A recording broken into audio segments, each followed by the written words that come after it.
Pessoal, aqui é o professor Smartness e hoje, pessoal, a gente vai gravar um vídeo aqui com uma aula inaugural ou de reinauguração do nosso grupo de pesquisa, de estudos aqui da minha universidade. E esta aula vai ficar gravada, disponibilizada para futuros alunos, pesquisadores interessados em participar desse nosso grupo de pesquisa. Tá? Então eu vou fazer uma contextualização. Essa aula ela já foi dada presencialmente na sexta-feira passada.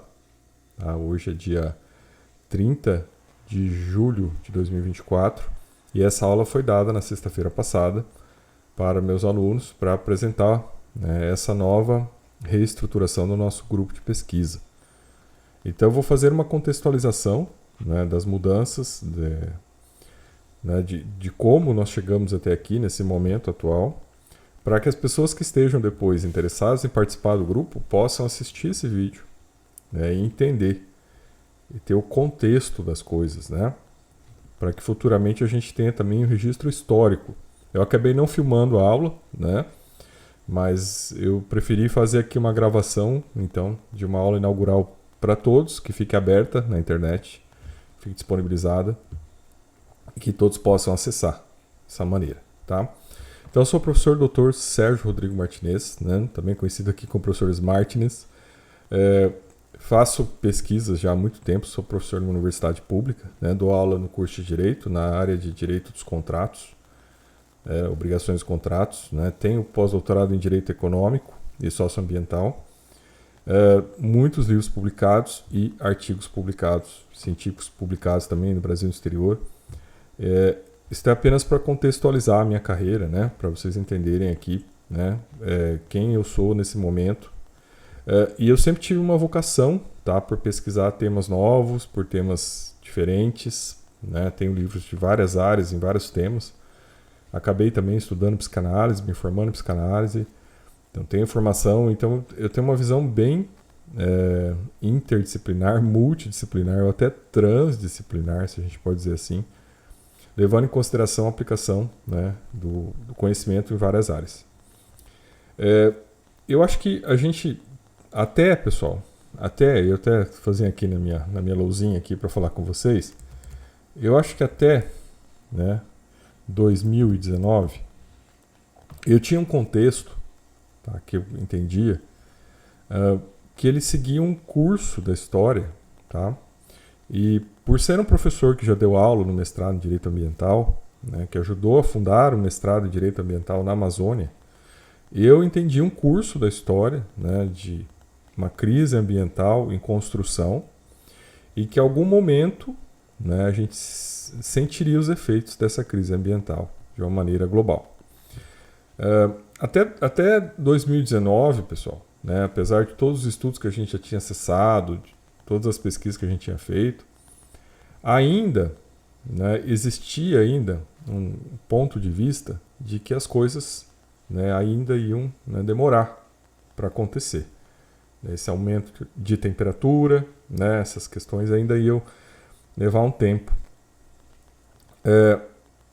Até 2019 era esse o contexto. Então nós tínhamos pesquisas, pesquisava bastante a questão de sustentabilidade e o papel do direito em trazer regras que gerem a demanda por sustentabilidade existia.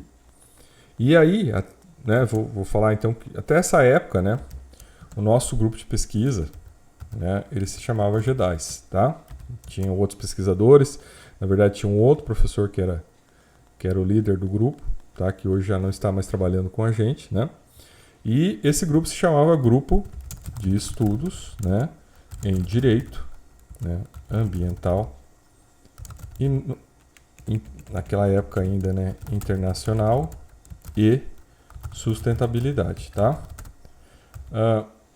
Então esse grupo tinha um foco nessa questão mais de sustentabilidade, direito ambiental, e eu passei um bom tempo da academia, mesmo sendo professor de direito civil, mas entendendo que o direito civil ele é uma parte da sustentabilidade a partir do momento que as pessoas, nas suas realizações econômicas, né, possam buscar sustentabilidade dos contratos que realizam. E minha disciplina, né, no mestrado em Direito Ambiental da Amazônia, era o quê? Sociedade Civil e efetivação do direito ambiental. Então era uma disciplina que visava olhar, né, ter um olhar não para o Estado, mas para a sociedade civil, e como essa sociedade civil, né, colocava em prática, né, poderia colaborar para a sustentabilidade. Então esse sempre foi meu olhar, né? E aí falando como um professor da área de direito privado, mas direito civil, entendendo que a sustentabilidade não é só um tema de direito público, administrativo ou do próprio direito ambiental, né? Mas sim um tema, né? Talvez assim que vá ter vertentes, né? Que ele vá circular, né? Que ele vai ser transversal e vai estar presente em várias linhas de conhecimento. Nós tínhamos essa noção, né? Nossas pesquisas eram nesse sentido. E eu acho, pessoal, que até 2019 nós ainda estávamos, né, naquilo que era o século passado, né? A gente tinha essa visão de que, né, uma crise ambiental viria, mas ela teria, né, o seu tempo, o seu momento, a sua chegada seria mais lenta, paulatina, né? Os efeitos dela provavelmente seriam sentidos lá por 2050. Né? E aí nós tivemos, tá? Eu acho que aí é um ponto de mudança que nós tivemos, que eu acho que, né, pessoal, sempre, né, são momentos que balizam, né, o início, né, de ciclos, né, na história da humanidade, e o começo do século XXI, tá? Assim como foi do século XX, né, que também teve uma grande pandemia, nós tivemos agora, né, a pandemia, né, do Covid-19. Então, pessoal, para mim, né, para o meu contexto histórico aqui, para o meu corte histórico, tá, epistemológico, a pandemia, ela foi um delimitador de águas, né? Então a gente entra na pandemia no final de, né, 2019 e a gente sai da pandemia, né, sai efetivamente da pandemia, né? Então a gente entra aqui e vai até, né, 2022, e aí a gente sai da pandemia em 2022, e quando a gente sai da pandemia, a gente sai já, né, com um contexto, né, desse período de tempo que a gente passou e que provocou mudanças, né, em vários sentidos. Sejam mudanças sanitárias, culturais, econômicas, né, de digitalização da sociedade, né, de acesso à informação. Então a gente sai da pandemia, né, eu lembro que a gente, né, estava em atividades online e voltamos efetivamente em sala de aula lá no começo de 2022, tá, que a gente realmente efetivamente volta ali para o presencial, né? Então a gente ficou um tempo, né, aí 20, 21, a gente ficou esse tempo todo, né, realizando atividades online, né, ministrando aulas online. Eu ministrava aula aqui onde eu estou nesse momento, aqui em casa. Então, as minhas aulas eram dadas aqui, as aulas estão todas gravadas e, né, aparece aqui o mesmo fundo, tá? E, pessoal, esse contexto todo, eu acho que ele é um ponto no tempo aonde a gente pode dizer sim que o começo do século XXI inicia-se ali, tá? Então não é só a mudança, né? Não é, né? Então não é do ano 2000 em diante. Eu acho que a grande mudança, né? Que a gente percebe, uma alteração mundial, começa com a pandemia. E logo depois da pandemia, em 2022, dentro desse contexto de mudanças, né, que a gente começou a perceber durante a pandemia, né, seja lá o mundo das criptos, né, do dinheiro digital começa a aparecer, da própria imaterialidade, né, das coisas, dos NFTs, e desse mundo digital todo que aflora devido à pandemia, né, que ganha um espaço, já que todo mundo fica lá meio contido e tem que realizar atividades de maneira digital. Então floresce esse espaço, né, de realização de negócios digitais, contratos inteligentes, tudo isso vai florescendo, tá? E uma das coisas que depois, né, pessoal, quando acaba a pandemia, ela vem, e eu acho que esse é um delimitador importante para a gente entender aqui, né? A localização, a gente está fazendo uma localização histórica, né, pessoal? Para todo mundo entender, para todo mundo que está chegando poder se localizar e poder, né, chegar já não com uma defasagem de entendimento das coisas, né, para quem está chegando aí no nosso grupo. E aí nós temos, no dia 30 de novembro de 2022, né, uma grande ocorrência, tá? Que é o lançamento, né, do ChatGPT 3. Né? Do ChatGPT 3. E aí, 3. E aí, pessoal, né, surge então, né, a criação de uma forma de inteligência artificial, tá? E não que ela não existia antes, tá, gente? Eu não estou dizendo que não existia. Acho que as ideias de inteligência artificial, quem vai estudar e vai buscar informação, já começaram lá na década de 1950. E eu não estou questionando isso. Mas quando chega o ChatGPT 3, e aí isso já está implícito no nome dele, né? Surge a possibilidade de uma comunicação, né, homem-máquina, que até então não existia. A possibilidade de um chat onde um ser humano, utilizando linguagem natural humana, conseguia se comunicar com a máquina, né, nesta linguagem natural. E esta máquina, né, conseguia, né, responder, não só responder em linguagem natural humana, né, mas também trabalhar a informação, né, a partir de um processo de aprendizagem de máquina que permitisse a ela, né, ir desenvolvendo graus de complexidade nessa interação. Então isso começa a popularizar no ChatGPT 3 nessa data, né? Eu vejo isso muito claramente como a gente foi mudando as posturas, né? Em relação até a trabalhos acadêmicos, né? Como é que a gente foi mudando, né, o acompanhamento dos trabalhos. E essa data, então, ela é um balizador quando realmente, né, todo mundo, né, começa a botar os olhos na tal da inteligência artificial. Então é nesse momento aqui, tá, pessoal, que a gente tem, né, essa visão de inteligência artificial ou acesso, né, pessoal? Ou acesso, né? Eu acho que é melhor até colocar o acesso.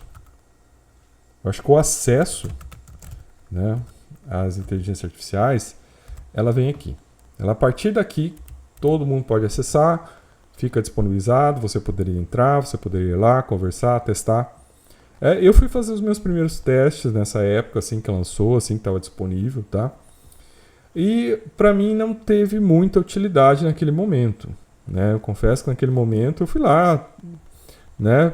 Troquei umas ideias, vi como é que funcionava. Mas as respostas que eu obtia, né, naquele momento, elas não eram respostas assim, elas tinham bastante defasagem, bastante dificuldade de integrar o conhecimento. Então eu olhei aquilo e de maneira técnica, científica, não me interessou muito, né?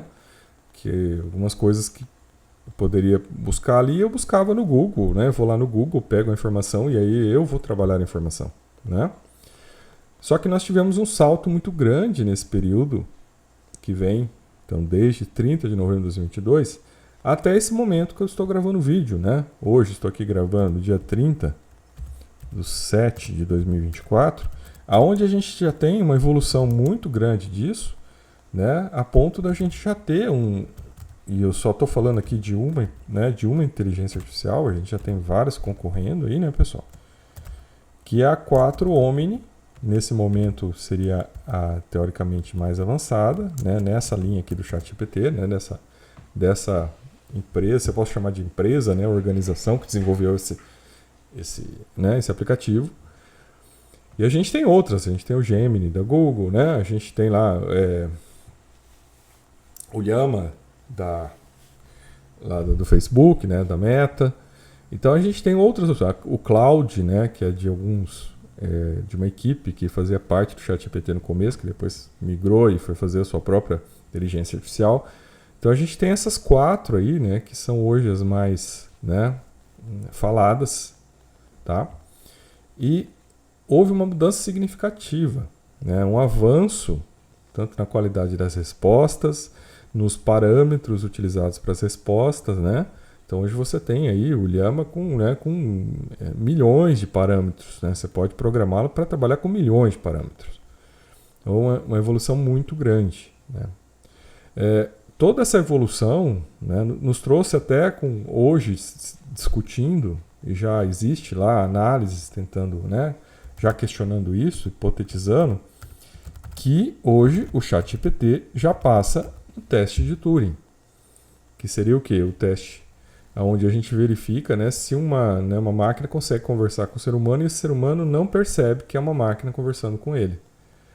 Né? Então, se esse chat já passa no teste de Turing, a gente não consegue mais diferenciar se nós estamos falando com um humano ou se nós estamos falando com uma máquina. Né? Então, isso é um momento histórico interessante. Então, quando a gente olha, né, pessoal, a gente percebe que começa esse século XXI nesse advento, né, da inteligência artificial, que hoje a gente está nos primeiros passos, né, mas que ela já está trazendo possibilidades que vão causar modificações estruturais, econômicas, sociais no planeta todo no decorrer desse século. Então a gente pode dizer, tá, pessoal? E a gente pode dizer então que o século XXI, tá? Que é o século que a gente está atualmente vivendo, ele vai ser impactado, tá? Essa é a nossa premissa pelas IAs, as inteligências artificiais. De uma maneira tal que a gente não sabe delimitar o alcance disso. A gente não consegue ainda identificar até onde, né, vão esses avanços, né? A gente está hoje falando de inteligência artificial fraca, né, que são aquelas que dependem de comandos humanos para atuar. Daqui a pouco a gente, né, já está discutindo aí, né? Tem muita gente falando que já é, mas não é, né? É uma inteligência artificial forte, generativa, que ela faz todas essas coisas. Não é ainda, tá? É muito mais propaganda do que realidade. Mas a gente está em vias né, de migrar dessa inteligência artificial fraca para uma inteligência artificial forte. E, quiçá, num dia, não se sabe quando ainda, né? Acho que migrar da inteligência artificial fraca para uma inteligência artificial forte, isso aí é um caminho que já está sendo dado. Né? Cada dia, cada avanço, cada coisa que se desenvolve, esse passo vai sendo mais acelerado. Então, é certo que nós chegaremos, né, em médio prazo, né, nós chegaremos em médio prazo, até vamos colocar aqui, ó, médio prazo, nas IAs forte, que é essa IA generativa, tá, pessoal? Eu disse que tem hoje, mas não tem, tá? Ativa, né? Ou IA forte. É claro que aí se você vai levar em consideração, né, a qualificação do que é IA generativa, né? Aí vamos dizer que ela está no maternal, né? Mas já produz, já tá. Mas está no maternal. E a gente pode ter, né, talvez nesse século, talvez não, e aí sim o que a gente não sabe, que é a chamada superconsciência. Né? Quando uma IA atingir um nível de autopensamento, de autoestruturação e uma capacidade de analisar e processar dados de realidade, né, entender as coisas por um patamar, por um paradigma além do humano. Né? Então a gente chegaria no modelo em que, né, e aí alguns já discutem, né, o que seria essa IA? Né? Ela estaria se candidatando a ser Deus? Né? Ou, na verdade, ela só seria uma mão de Deus? Né? Algo que ela vem, né, representando, na verdade, espiritualmente um ente maior. Claro que são discussões metafísicas, tá, pessoal? Só estou trazendo aqui para contextualizar, não quero assustar ninguém, não quero entrar na crença de ninguém, tá? Não quero aí questionar isso, porque cientificamente, para a gente, olhando do patamar que nós estamos hoje, não existe condições tecnológicas hoje para se chegar a uma superconsciência. Hoje, né? Assim como a gente, quando olha para a IA forte, a gente fala, não, ela está engatinhando. IA fraca a gente já tem, já estão todos aí funcionando bem, né? Mas a IA forte, a generativa, ainda não tem, né? Não conseguiu ainda, ela não atingiu a capacidade de um cérebro humano, por exemplo. né, de funcionar como um cérebro humano, né, de analisar, de raciocinar, de ter arbítrio como um cérebro humano. Mas pode ser que ela venha a ter. E o passo seguinte, que é chegar a um nível de superconsciência, né, acima dos seres humanos, capacidade de inteligência, de entendimento, de observação, além dos humanos, isso aí realmente ainda nem tem tecnologia para isso no momento atual, tá? Então, só para contextualizar isso e para a gente entender onde a gente está, o século XXI vai ser impactado pela inteligência artificial. Eu achei que talvez, tá, pessoal? E aí eu vou falar minha agora percepção muito pessoal aqui, que isso talvez demoraria um pouco mais, né? Então, eu estava bem tranquilo, né? Apesar de ter visto lá o começo do ChatGPT 3, não tinha ficado muito impactado com o ChatGPT 3, tá? Mas o que eu estou vendo agora, né, é uma mudança de patamar, né? E aí nós tivemos um evento aqui em junho, né, um summit de tecnologia, tá, pessoal? Que realmente foi um negócio, né? Foi agora em junho de 2024, tá? Aqui na minha cidade, que realmente foi impactante, tá? Então, eu acabei, por interesse, indo participar. Eu fui o único professor do direito que foi. Todos os professores tinham possibilidade de se inscrever, a universidade estava bancando as pessoas irem, né? Mas do direito só fui eu. E o que eu percebo aqui realmente foi um impacto muito grande, né, que eu vi ali, que eu percebi que realmente agora, né, o passo já tinha sido dado e que a gente já tinha, né, um avanço suficiente para que nós pudéssemos começar a operar essas inteligências artificiais, esses instrumentos, e criar modificações na realidade humana como nunca antes existiram, como nunca nós tivemos tecnologia para. E agora isso já está sendo possível, tá? Eu ontem fiz o meu primeiro experimento até, né, que eu até já tinha convidado os alunos para participar. E o experimento é a gente tentar fazer a IA dar uma sentença. Tá? Então eu criei parâmetros para pedir para fazer uma sentença, né, colocar os parâmetros, pedir para ela ver se ela entendeu os parâmetros, colocar um caso e aí pedir para ela decidir o caso. E eu fiz isso ontem, tá? E realmente o resultado foi fantástico. Ela acertou 100%. Ela me deu todas as possibilidades de resolver aquela situação. Como é que deveria ser resolvido.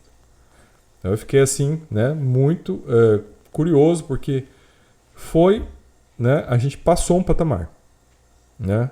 E muita gente ainda não percebeu isso, tá? Muita gente não percebeu. E por vezes, talvez quando você chegar nesse vídeo aqui, talvez daqui 1, 2 anos, 3 anos, talvez você ainda também não tenha percebido essa mudança que aconteceu. A gente mudou de paradigma, tá? Claro que quando a gente muda,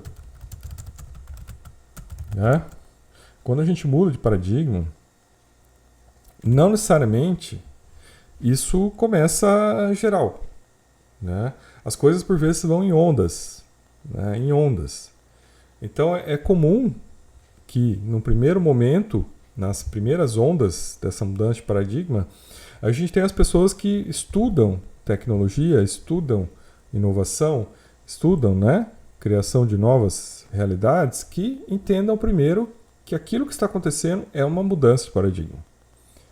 Né? Então é comum, né, que essas ondas demorem para chegar. E muitas vezes, quando elas chegarem, né, lá na outra ponta dos consumidores, né? Dos consumidores, né, de tecnologia, nós já tenhamos, né? E aí, vou pôr igual aqui, né? Consumido a tecnologia, tá? Consumido a tecnologia. Ou seja, a coisa já esteja de determinada maneira colocada, tá? Já esteja aplicada de uma maneira tão generalizada que aquilo vai ser, né? As pessoas vão ser levadas àquilo e não vão nem poder, né? E não vão ter nem condições, muitas vezes, de atuar e evitar.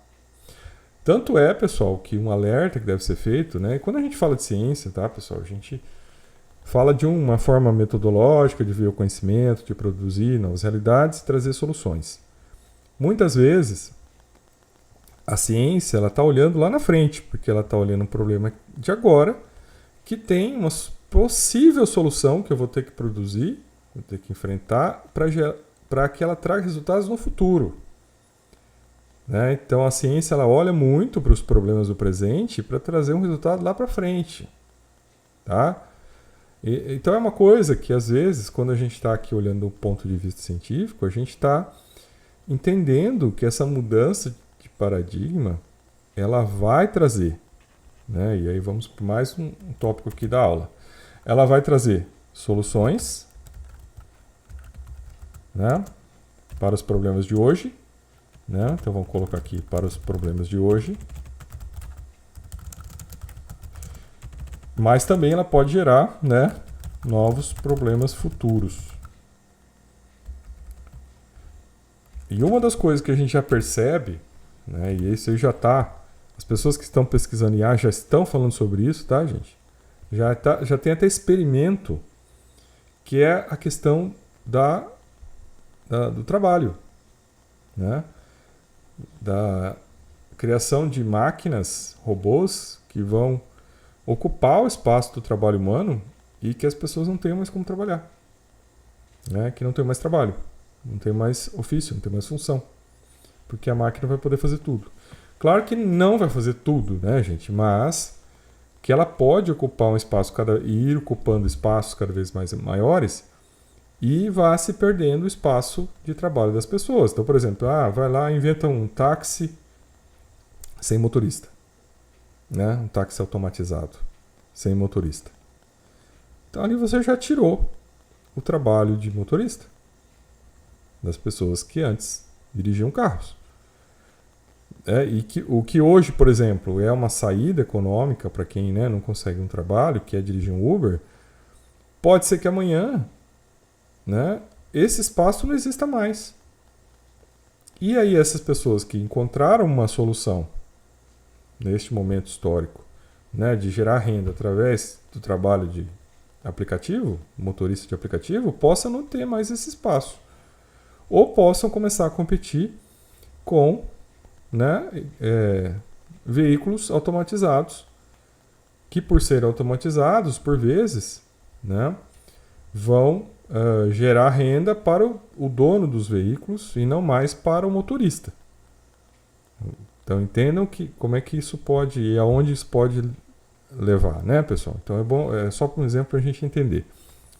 Então, isso já está sendo analisado, na necessidade até, gente, a própria empresa, a organização do OpenAI, né, que é a Open, que é a criadora do ChatGPT, ela já tem um experimento nesse momento que eu estou falando, vocês podem pesquisar, de uma cidade dos Estados Unidos onde ela está criando uma forma de renda universal, né, onde as pessoas recebem uma renda para poder sobreviver, para poder, né, continuar a sua vida sem trabalho. Então, essa é uma questão que precisa ser colocada, porque pode realmente acontecer. Né? Então, a partir do momento, por exemplo, que eu consiga resolver conflitos, né, por meio de inteligência artificial e que eu não preciso mais acessar o judiciário como ele é hoje, a gente tem uma mudança de paradigma na justiça, no acesso à justiça, uma redução de custos, a questão até da celeridade, de aumento de celeridade, né, e que pode realmente causar, né, toda uma mudança de perspectiva na sociedade. E quem está olhando do ponto de vista científico está vendo que isso é possível e está falando, peraí, né, como é que a gente vai então, né, lidar com essas coisas? Dessas questões, tá, pessoal, que eu estou colocando aqui, é que surge então essa mudança que nós fizemos agora. Nós fizemos uma alteração agora, nessa semana, e que é a que eu venho apresentar aqui nessa aula, né, que é a mudança do grupo de pesquisa, né, que agora passa a se chamar Grupo, vamos lá, de Estudos em autonomia, faltou aqui. Direito, autonomia e inovação.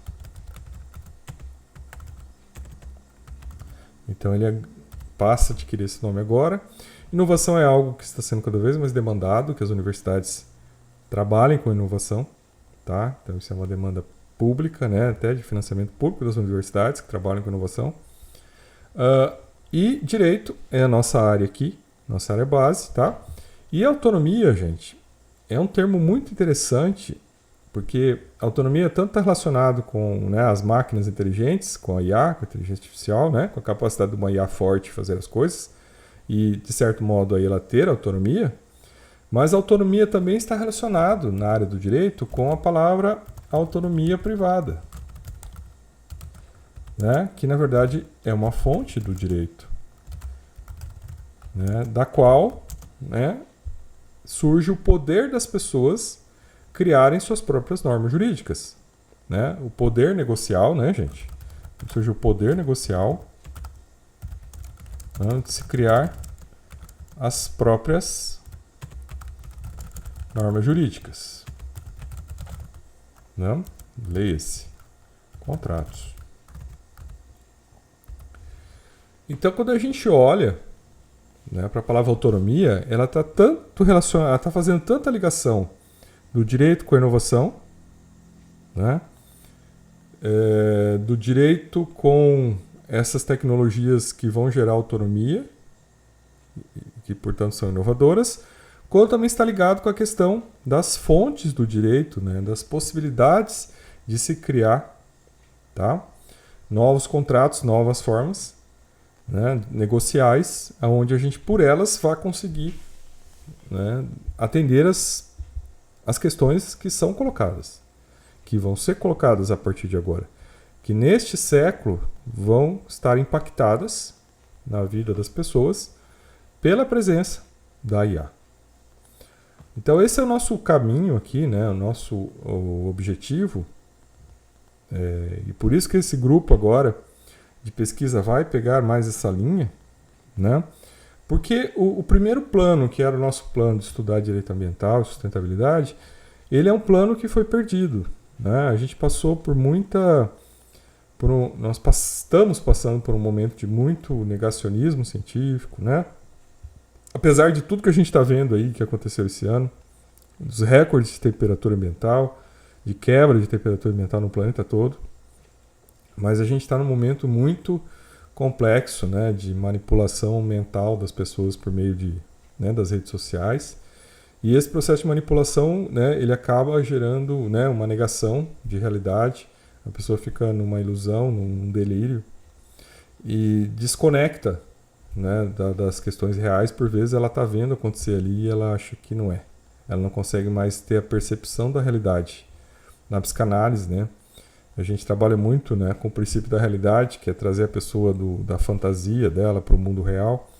Então isso é uma coisa muito interessante que a gente está vendo, né, essa negação da realidade. E ficou muito difícil realmente a gente ficar só, né, trabalhando na identificação do problema e entender que as soluções jurídicas poderiam resolvê-lo, quando na verdade nunca resolveram, né? Até porque você tem um espaço econômico de realização humana que precisa continuar ocorrendo para que as pessoas sobrevivam. Só que agora, quando você chega nesse ponto onde você tem uma nova tecnologia que vai impactar a realidade, especialmente a questão econômica, a gente tem que voltar a repensar as coisas, né, por um outro modelo também, por um outro ponto de vista. Então, está subjacente ali a discussões, por exemplo, de sustentabilidade, né? Mas elas não são as principais. A principal discussão hoje é, peraí, como é que a gente lida com essa inteligência artificial, essas inteligências, essa tecnologia? Como é que a gente trabalha com ela, que a gente pode também estar, né? Em vez de ser um consumidor de informação, e essa é uma questão, tá, gente? Em vez do direito, tá sempre... Eu tinha tenho um estimado professor que falava isso. No começo do meu mestrado, assisti uma palestra dele sobre biotecnologia e biodireito, e ele falando, né, o direito é um pangaré, né? E a ciência, a tecnologia, né, ela é um cavalo alado. Então, nessa corrida, né, o direito sempre está para trás. Então, quando a gente olha, né, o que está acontecendo e a gente ficar só, né, vendo como que o direito vai regular a inteligência artificial, já não é mais cabível. Até porque esse paradigma que nós estamos adentrando agora não é só um paradigma a ser regulado. Porque o que vai acontecer é que as coisas vão mudar tanto que as regulações vão vir a partir das mudanças que essa IA provocar. Então a coisa vem, né? Então, o mundo do trabalho, imagina o impacto que você vai ter. E como que você vai fazer? Você vai proibir a inteligência artificial? Né? Como é que isso vai ser? Como é que vai regular essa situação? Por outro lado, eu estava vendo, né, um exemplo de algo que estava sendo colocado, né, numa dessas escolas aí de programação para inteligência artificial, dizendo, olha, tá vendo? A gente pode criar um programa aqui onde a IA vai ver quanto tempo a pessoa demora para fazer um café e aí ela vai poder dizer se a pessoa está trabalhando ou não, né?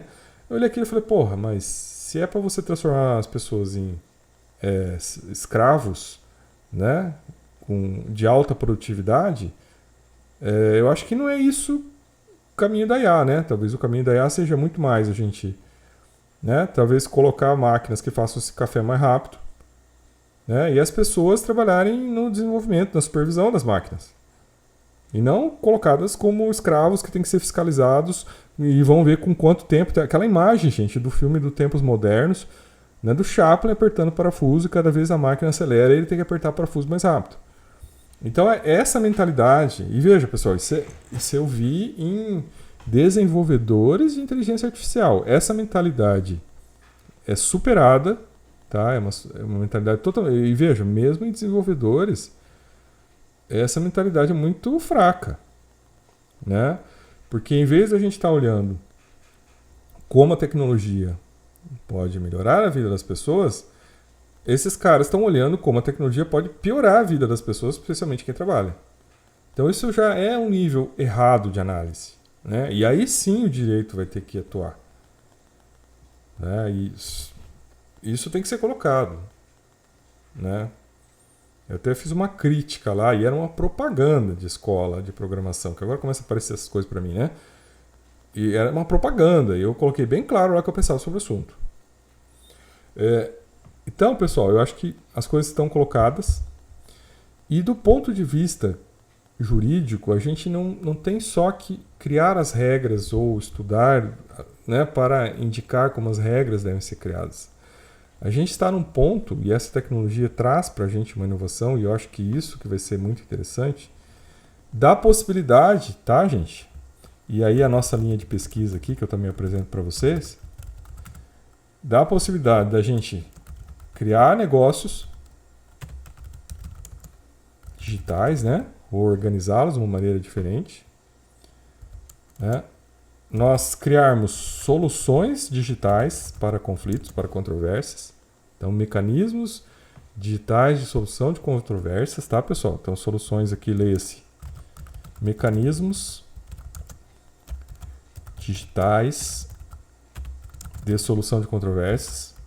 Eu conheço esse termo, tá, pessoal? Então, se vocês forem mencionado por aí, apenas dê o crédito a quem o criou, tá? Apenas tem aí um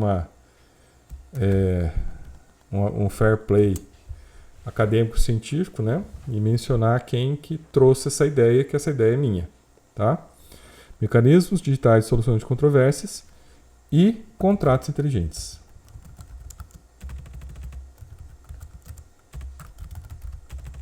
Inteligentes. Então essa é a nossa linha de pesquisa aqui, do nosso grupo de pesquisa. E, gente, esse grupo de pesquisa está aqui situado na minha universidade, tá? Universidade pública aqui, estadual do Paraná. Mas ele é aberto a todos os pesquisadores que têm interesse do Brasil inteiro. Se você está assistindo esse vídeo, quer participar, ele não é só para pessoas do direito, tá? Então fica bem claro aqui. Porque quando a gente pensa em criar soluções, né, a gente precisa contar também com pessoas, né, que são desenvolvedores.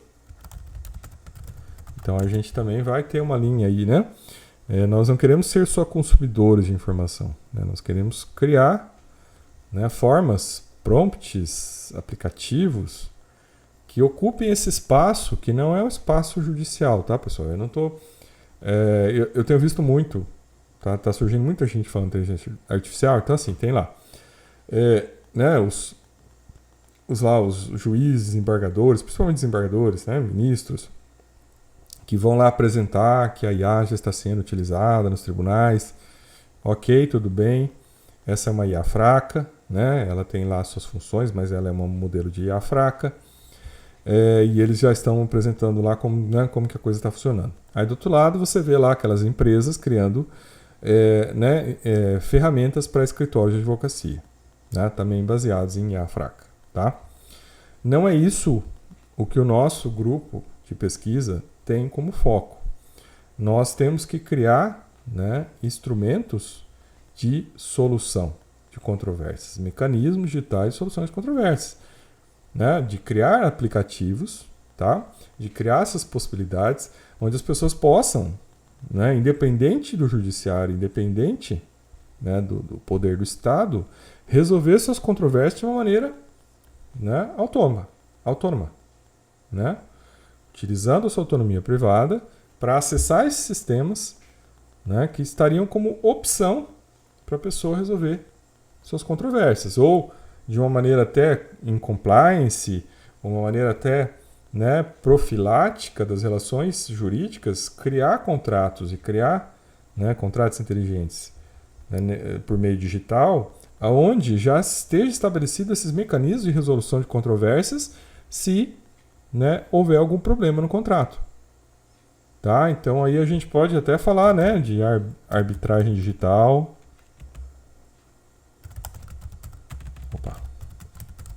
Digital, tá? Mediação digital. Negociação. Tá? Ou até algum modelo de cláusulas resolutivas, cláusulas penais, outras cláusulas que a gente já possa preparar, né, talvez com algum nível de caucionamento dos contratos, e que, se acontecerem certas circunstâncias, uma vez que elas sejam comprovadas, né, aquilo seja aplicado objetivamente. Tá? Então, o próprio acompanhamento, né, conforme o avanço da tecnologia, as coisas podem ter um acompanhamento, as pessoas podem ir lá, né, alimentando com o cumprimento das suas obrigações, né, a IA vai acompanhando aquilo, vai fazendo um checklist das coisas, vai verificando se foi acontecendo, a outra parte vai ali, né, podendo questionar ou não, dizendo que a coisa está feita ou não está feita, e conforme vai avançando o contrato, a própria IA vai liberando recursos, né, vai liberando de uma maneira totalmente automática, objetiva, sem participação humana, né, esse andamento das coisas. Pensando numa tendência de longo prazo, onde a IA realmente venha a ser, né, uma IA forte, isso não é nada fora da realidade, né, gente? Não é nada, não está fora dessas possibilidades de estudo, de que é algo que a gente tem que fazer a partir de agora. Então, assim, eu acho que é um mundo em aberto, né? A gente está adentrando a isso. Algumas pessoas podem ter interesse em participar e por isso que nós estamos aqui convidando, né, quem tiver interesse, para a gente conseguir começar essa avenida que a gente tem aberta pela frente, desenvolvendo as coisas, né, que não existem ainda. Acho que um grupo de pesquisa ele visa em inovação, criar novidades, né, e as novidades no mundo do direito não são só organização do fluxo das coisas em tribunais, nem automatização de escritórios. Não é isso, né? Isso a gente não tem interesse nenhum em trabalhar. O que a gente tem interesse, sim, é desenvolver essas outras ferramentas, né? Desenvolver ferramentas que a gente possa encontrar mecanismos digitais de solução de controvérsias, né? Contratos inteligentes, onde esses mecanismos estejam aplicados, né? Criando a nova camada, né, de negócios digitais assegurados, né, ou mesmo no campo da segurança, né, a gente pensar em tecnologias que possam trazer mais segurança, né, aplicabilidade. Então, tudo isso é um mundo em aberto, um mundo tecnológico em aberto. Eu acho que com o tempo, tá, pessoal, mais e mais gente vai pesquisar esse assunto, né? Vai ter mais gente pesquisando.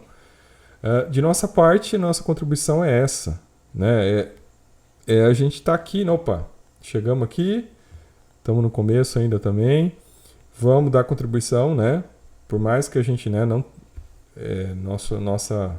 nossa missão aqui é contribuir, né?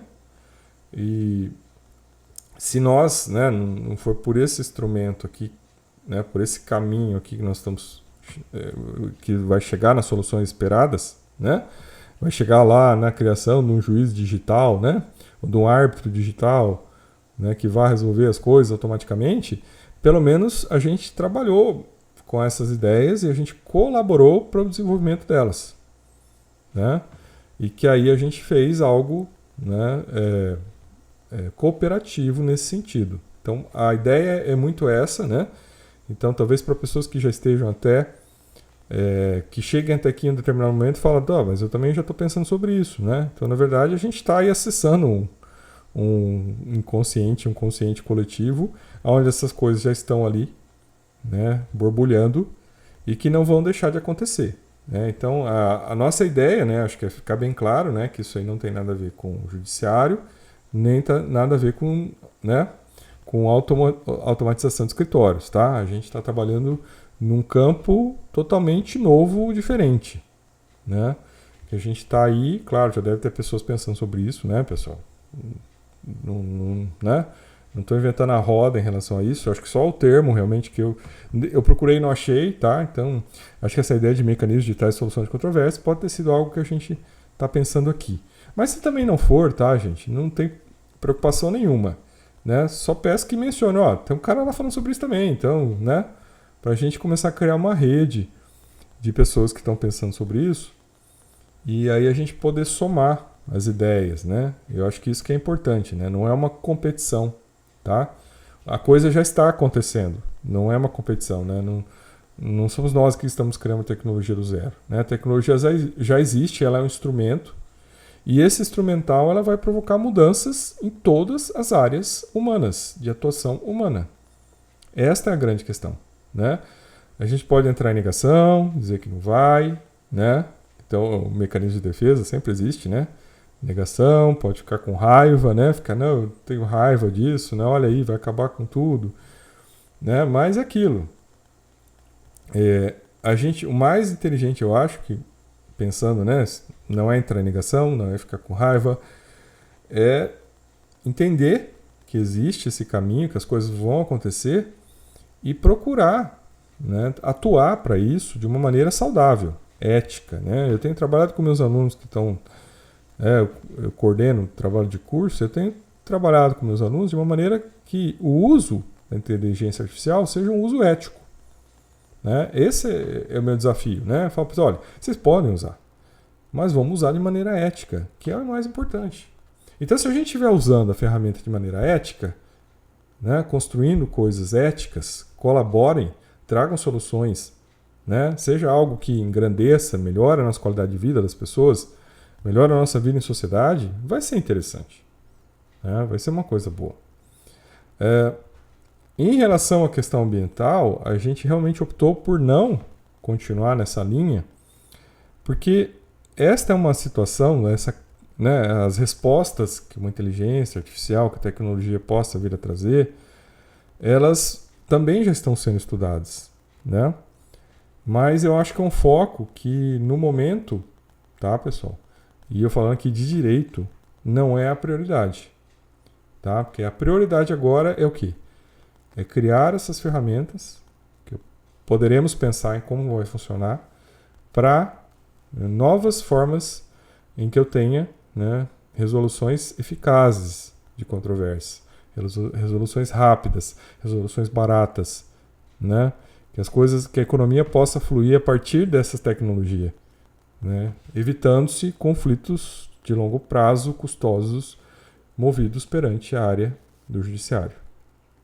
Então esse é o nosso espaço, que tem muito a ver com o direito civil, que tem muito a ver com a minha área no direito civil, e por isso que a gente está trazendo esse assunto, né? E convidando os que tiverem interesse a participar dessa nossa empreitada, né? Então, todas e todos convidados. Se você assistiu esse vídeo e ficou pensativo e viu que tem um caminho aqui, né? Venha participar. Claro que é uma curva de aprendizagem, né? Para quem começou essa curva agora com a gente, né? Tá conseguindo, vai estar num aprofundamento maior. E se você chegou um pouco depois, você vai ter que, né, pedalar um pouco, correr, mas nada é impossível, né? Tudo aí está aberto hoje, tudo está disponível, né?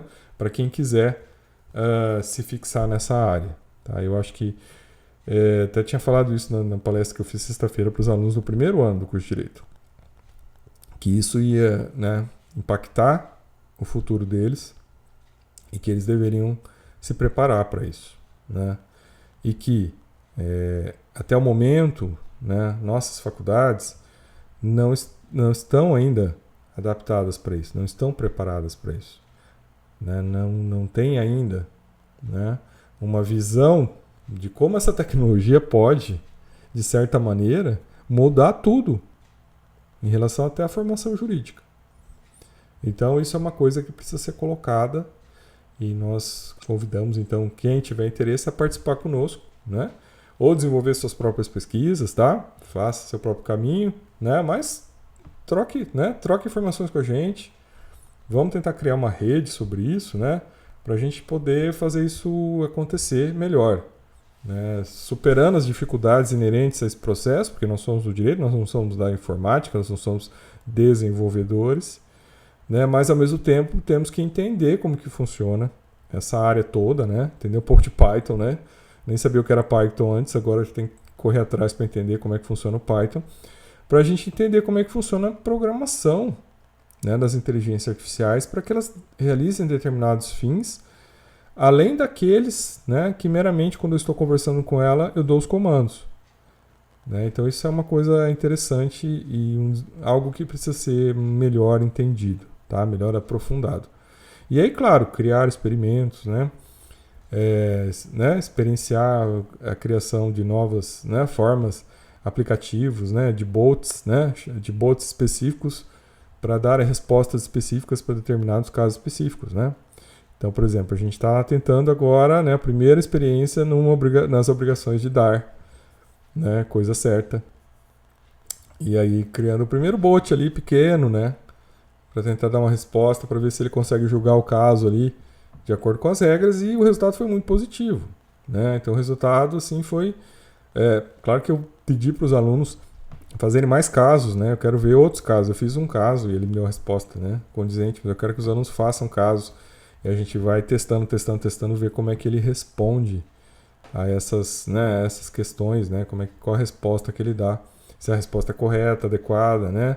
Se tem algum tipo de falha, né, na pesquisa ali, no resultado. Então isso tudo faz parte desse processo. É um processo, né, gente? Então tudo isso é um chamado, tá? Então quem tiver interesse, estamos aí. Fiz uma apresentação que é para ficar registrada e que eu sempre vou tentar disponibilizá-la para alunos, mas ela está aqui, vai ficar no YouTube aberta para todo mundo que tiver interesse, né? E para todo mundo que chegar de algum momento aqui, fale, opa, peraí, né? Deixa eu ver aqui essa linha aqui, né? Então eu acho que pode ser uma contribuição inicial para quem está buscando algo a mais, né? E assim, pessoal, eu acho que cabe, se você não é do direito, cabe em todas as áreas de conhecimento isso, tá? Então, você pode aí buscar desenvolver isso em todas as áreas de conhecimento. É uma avenida aberta. Eu falei, meus alunos, olha, é uma avenida aberta, só que ela não está asfaltada, ela está cheia de mata, está cheia de irregularidade. Você vai ter que fazer, né, o piso, você vai ter que fazer o asfalto, você vai ter que, né, tirar a mata ali do caminho. Você vai ter que urbanizar aquilo. Então, nesse urbanizar que vem o desafio, né, que vem o trabalho, que vem o estudo, que vem a experimentação. Então, nessa parte é o desafiador, né? E tudo isso para que a gente não seja um consumidor, não seja consumido pela tecnologia. Porque é isso que vai acontecer, né? Se você não é um desenvolvedor, se você não está desenvolvendo inteligência artificial, você é um consumidor. Se você é um consumidor, você vai ser consumido pela tecnologia. E tem que se estar muito ciente disso, tá? Então esse é o recado que eu deixo aqui para vocês. Agradeço quem chegou até aqui. Né? Sinta-se à vontade para participar, entrar em contato com a gente, bater um papo e ver aí que a gente pode avançar, né, neste século, né, em relação à inteligência artificial e o direito. Tá bom? Sou o professor Martins e até nosso próximo vídeo.